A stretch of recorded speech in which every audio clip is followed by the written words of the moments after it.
আমকে বিষ মিশিয়ে পাকাইয়ে এটা বাজারজাত করতেছে। আর সেই আম খেয়ে আপনার সোনামণি এবং কি আপনার পরিবারের প্রতিটা মানুষ হচ্ছেন অসুস্থ। আপনি মেহনত করে টাকা কামাবেন, সেই টাকা আপনি অসুস্থর বাহানা দিয়ে ডাক্তারের পকেটে নিয়ে দিয়ে দিবেন। ভিডিওটা সর্বোচ্চ শেয়ার করে দিবেন। আমকে বয়কট করুন। এই মুহূর্তে যারা আম খাচ্ছেন তারা মনে করবেন যে আপনারা নিজের হাতে নিজে বিষ খাচ্ছেন। সবাই ভালো থাকবেন, পরিবারকে সুস্থ রাখবেন। আল্লাহ হাফেজ।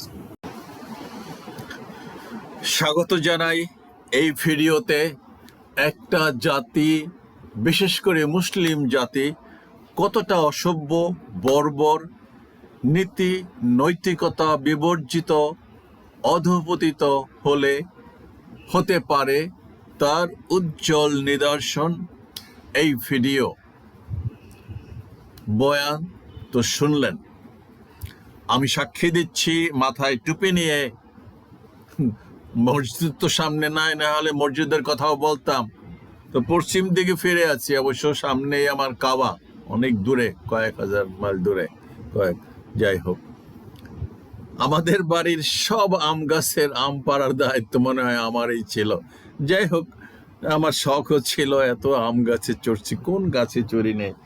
আবার আমি বলি, আমি তো রাজশাহীতে লেখাপড়া করেছি, এরপরে আমি নর্থ বেঙ্গলে রংপুর, দিনাজপুর, ঠাকুরগাঁও, পঞ্চগড়। সবচেয়ে মজার এখন এই মুহূর্তে যেটা, মালদাতে ছিলাম ইন্ডিয়াতে 4 মাস, তখন পুরো আমের সিজন, এপ্রিল, মে, জুন, জুলাই, আগস্টে আসছে। খোদ মালদাতে, মিল্কি নামক একটা জায়গাতে।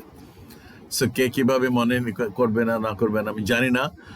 চাপাই নবাবগঞ্জের যে আম গবেষণা কেন্দ্র, সেখানে আমি প্রায় 15-20 দিন ছিলাম। একেবারে ভোলাহাট পর্যন্ত গেছি, কাঞ্চন যেখানে আমের বাজার, বড় বাজার, সেই বাজারেও গেছি। ওই সোনা মসজিদের ওখানে আবার আছে, পাশে বর্ডার আছে ওখানে। সাপাহারে গেছি, তো আম মাটিতে লেগে আছে, লেফটি করে আছে। এখন সাপাহারেই তো ডমিনেট করতেছে মনে হচ্ছে। নওগাঁতে আমরা ছিলাম, এটিম মাঠের পাশে আমাদের বাসা ছিল। রাজশাহীতে তো ছিলাম, এই ইউনিভার্সিটিতে, রংপুর, দিনাজপুর গেছি, বন্ধুদের বাড়িতে গেছি। একেবারে আম হাত দিয়ে পারা যায়। রাজশাহী বসপাড়ায় যেখানে ছিলাম, সেখানেও সবার বাড়িতে ফজলি আম গাছ ছিল। যাই হোক, হলে রাজশাহী বিশ্ববিদ্যালয় অনেক আম গাছ। আমার আলহামদুলিল্লাহ এত রকমের আম খাওয়ার সৌভাগ্য হয়েছে, যেটা আসলে ভাষায় বোঝাতে পারবো না। আম খুব ফেভারিট খাবার, ইচ্ছা মতন খেয়েছি। বাড়িতেও আমার আব্বা যশোরের আম আনতেন, এমন আম যে একটা আম যদি, মানে এত বড় বড় আম ছিল, যশোর থেকে আসতো। ওই আমগুলো এখন আর আসে না। আম মানে ছিললেই এর ঘ্রাণে আমরা শত শত মাছি আসতো।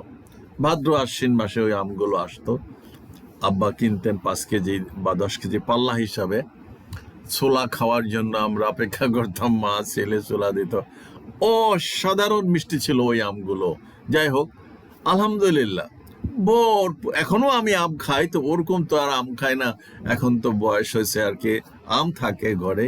কিন্তু ওই ভদ্রলোক যে কথাটা বলতেছে 100% সত্যি। আমি 1-2 বছর আগে, এই আমের বিষ আগে ছিল না, এটা কল্পনারও বাইরে ছিল মানুষের।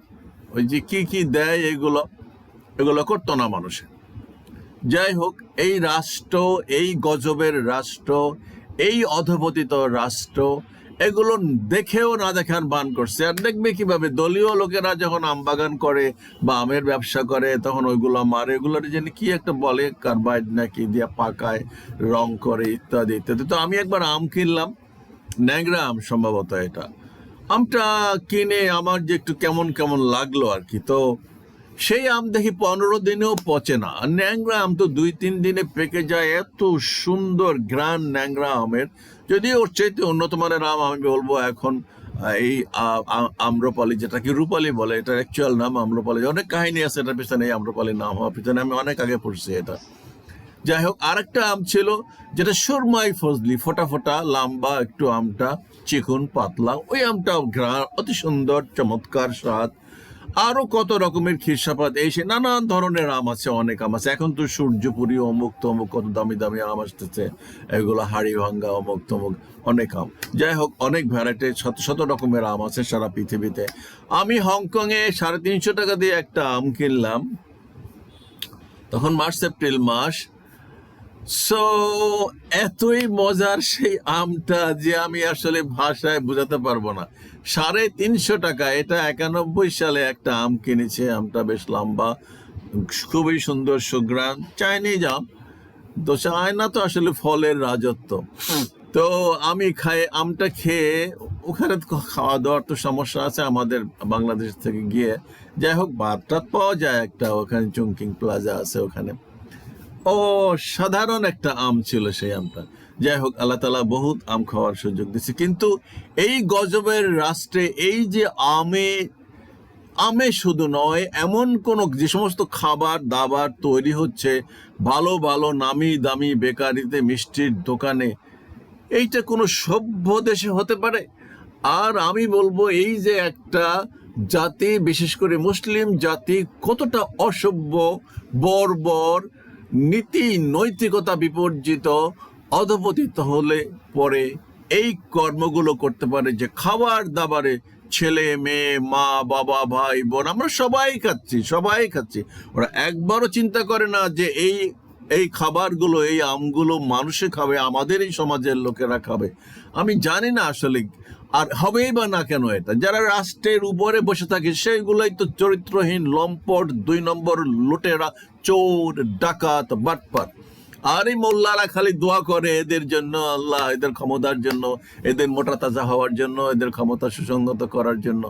মোল্লারা যদি শাসন করত, নবী সাল্লাল্লাহু আলাইহি সাল্লামের মতন, খলিফাগণের মতন যদি মদিনার শাসন থাকতো, তাহলে কি এই বিষ কেন সামান্য কিছু এদিক ওদিক করার সাহস পেত? দৌড়ার মায়ের চোটে সব ঠান্ডা হয়ে যেত। কিন্তু এরা তো করবে না, এরা শাসন করবে না, এরা শাসনের কথা উচ্চারণও করবে না। আমি ভিডিও দেব একটা, যে মাদ্রাসার কি করা উচিত ইনশাআল্লাহ আগামীতে। সো এটা আমি চরম ক্ষোভ, চরম দুঃখ, চরম আমি বিক্ষুব্ধ, যে ওই যে বললাম তো, যে আমার তো অনেক আম খাওয়ার সৌভাগ্য হয়েছে, আর এখন কি হচ্ছে সমাজে, দেশে, সমস্ত কিছুতে, শুধু আমে নয়, যে কোনো খাবারে, মাছের ভিতরে ভেজাল, কি খাওয়ায় খাবার দাবার। আবার চিংড়ি মাছ আমাদের ফেভারিট খাবার, ওগুলোর মধ্যে কি ঢুকায়, জেলি মেলি, দেখি তো। এই রাষ্ট্রের মাথা নষ্ট। আর মাথা নষ্টর কারণ হলো যারা সবার উপরে আছে তারা দায়ী, দে আর রেসপন্সিবল, দায়ী সমস্ত বাহিনী, এদেশের দায়ী, সরকার দায়ী, সমস্ত বাহিনী দায়ী। আল্লাহ হাফিজ, আসসালামু আলাইকুম। আর মোল্লারা কোনো অবস্থাতেই দায় এড়াতে পারবে না, কারণ তাদের করা উচিত ছিল এই রাষ্ট্র শাসন। তারা শাসন না করে তারা বিবির ওয়াজ করবে, তারা নুরানি চেহারা ওয়াজ করবে, তারা জয়তুন তেলের ওয়াজ করবে। ঠিক না, এটা ঠিক না। মাদ্রাসার ছেলেদের কি করা উচিত, আমি সে বিষয়ে ভিডিও দেবো ইনশাআল্লাহ।